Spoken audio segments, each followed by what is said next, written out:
안녕하십니까, 김환입니다. 교육대학교 기출문제 짧은 강의 시간입니다. 이번 시간에는 알파고에 관련된 문제를 살펴보겠습니다.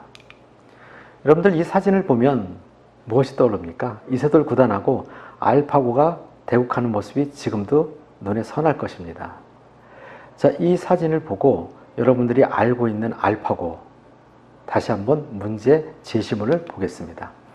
여기 보면 제시문을 여러분들이 쭉 읽어보시는데 잠시 퍼즈해 놓고 읽어보셔도 좋을 것입니다. 이 알파고와 같은 인공지능 시대에 딥러닝을 하는 이런 컴퓨터들이 발전이 되고 더 많은 발전이 된 후에는 교사라는 직업도 존재할 수 있을지, 또 의사라는 직업도 존재할 수 있을지, 일자리가 많이 바뀌게 될 수 있을 것이라는 이야기입니다.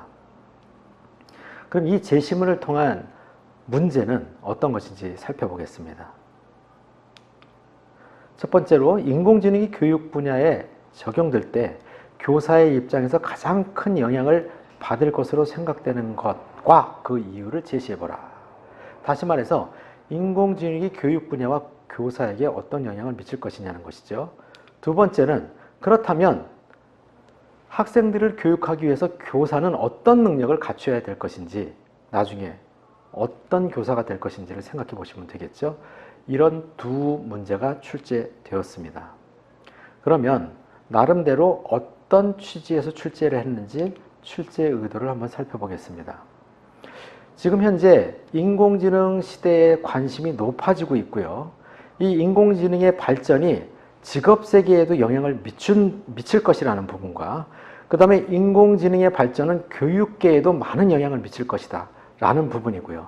그렇다면 교사의 역할은, 그 시대에 교사의 역할은 무엇이고 예비교사로서는 무엇을 해야 될 것인지, 무엇을 갖춰야 될 것인지, 이 부분을 생각해 볼 필요가 있다는 취지에서 교육대학교 면접문제로 출제되는 것 같습니다. 그렇다면 어떤 방향성을 가지고 접근하는 것이 좋을까요? 한번 화면을 보시면은 인공지능이 발전됨에 따라서 미래 사회가 변화가 된다는 것이죠. 그거에 따라서 교육에도 영향을 미치게 될 것이다.